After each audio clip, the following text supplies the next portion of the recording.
ये हमारी माताएं ज्यादा प्यार करती हैं बेटियों से, इतना प्यार करती हैं, इतना कर लेती हैं जरूरत से ज्यादा कि कुछ कुछ माताएं तो बेटियों को तलाक तक दिलवा देती हैं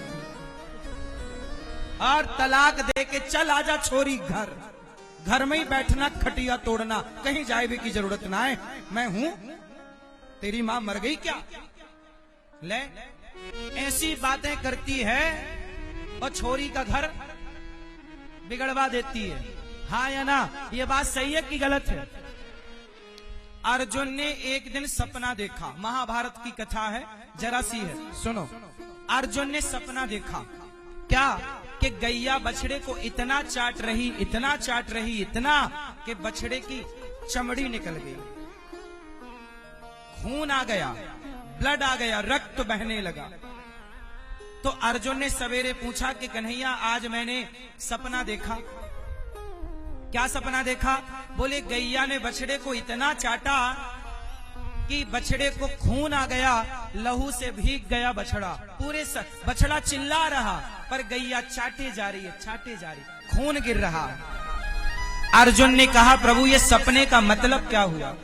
तब भगवान कृष्ण बोले कि अर्जुन ये सपना कलयुग में सत्य होगा तुम्हारा। क्या प्रभु इसका मतलब है? भगवान बोले कलयुग के माता पिता अपने बच्चों से इतना प्यार करेंगे, इतना प्यार करेंगे कि उनका प्यार ही बच्चों का जीवन बर्बाद कर देगा। बोलो हाँ, इतना लाड़, इतना प्यार कि उन्हें बर्बाद कर देगा। इसलिए बच्चों को प्यार करो उतना जितने की जरूरत है, जहां डांटने की जरूरत है डांटो, आंख दिखाने की, पालयेत पंचवर्षाणि, शास्त्र कहते हैं कि जब बच्चा छोटा है थोड़ा प्यार करो, थोड़ा बड़ा हो डांट करके उसे सही दिशा पर ले जाओ। ये बच्चा है, माटी की तरह है, ये माटी से घड़ा भी बन सकता है और चिलम भी बन सकती है, माटी से घड़ा भी बन सकता है और चिलम, चिलम जानते हो ना, चढ़ाते हो क्या? जान ऐसे रहे हैं जैसे जेब में हो। कबू कबू चले हुक्का। अच्छा सुनो, कुम्हार चिलम बना रहा था। किसी साधु ने कहा यार चिलम क्यों बनाता है, घड़े का गर्मी आ रही है, घड़ा बना। घड़ा बनाया, किसी ने खरीदा, उसे पानी भरा, पिया। साधु ने पानी पीकर प्यास बुझाई, कहा बड़ा सुख मिला। तब वो घड़े की माटी से आवाज आई, कुम्हार तेरा धन्यवाद।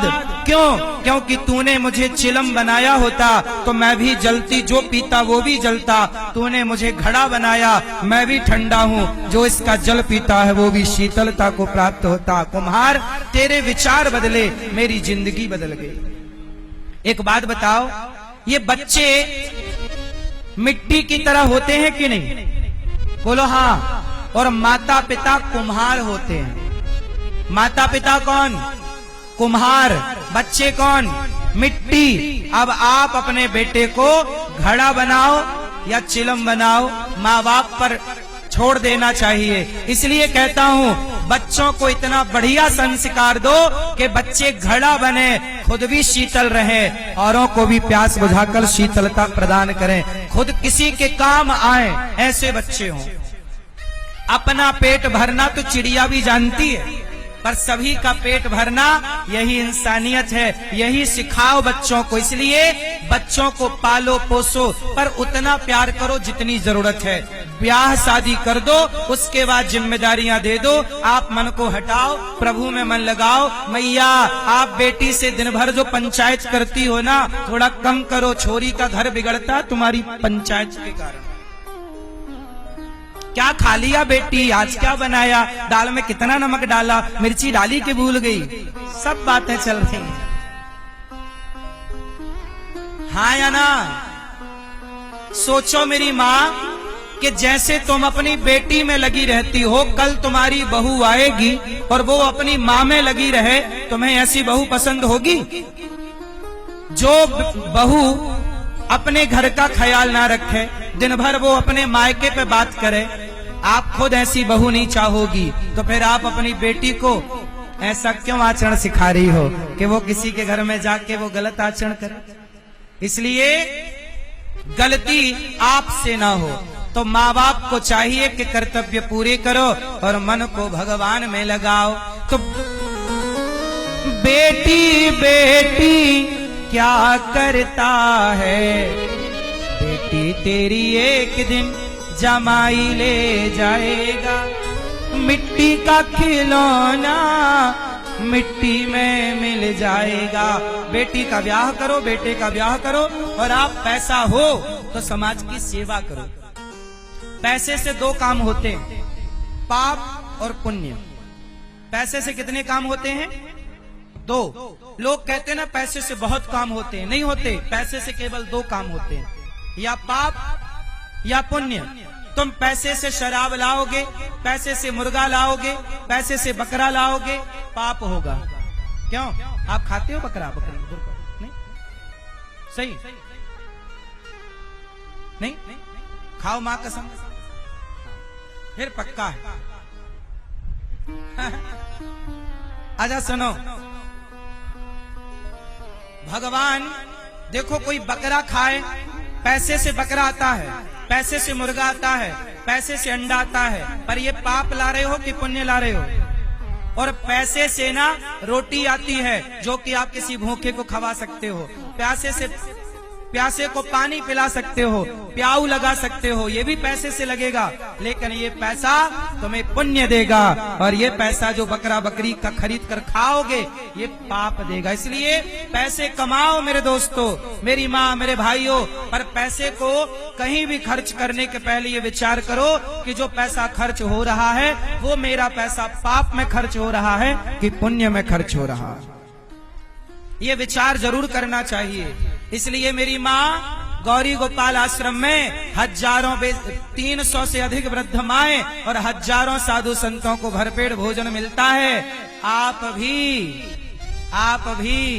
किसी माँ को रोटी दान करके पुण्य कमा सकते हैं कि आपकी रोटी भी वृद्ध माँ खाए, आपकी ओर से भी अन्न क्षेत्र बांटा जाए और आप भी अन्नदान करके पुण्य के भागीदार बने।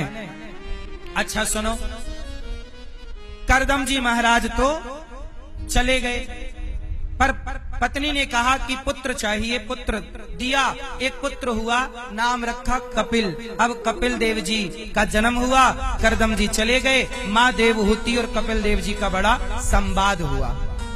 माँ देवहूति ने कहा कि मेरा मन वश में कैसे हो। कपिल देव जी ने कहा तितिक्षवः कारुणिकाः सुहृदः सर्वदेहिनां अजात शत्रवः शांता साधवः साधुभूषण। मैया, मन को वश में करना हो तो क्या करेंगे? प्रैक्टिस करेंगे। कल एक दिन हमने बताया था कि मन को कैसे वश में किया जाए। अच्छा ये बताओ, आप में से कितने लोगों का मन अशांत है, भटकता है? उत्तर दो। यदि मन अशांत है तो शांत कैसे होगा? आओ हम उपाय बताते हैं। मन को शांत करने के लिए सबसे पहले सत्संग करो। क्या करो? कथाएं सुनो, भगवान के नाम का आश्रय लो, खूब नाम जप करो। श्री कृष्ण गोविंद हरे मुरारी, हे नाथ नारायण वासुदेव, राधे कृष्ण राधे कृष्ण राधे कृष्ण।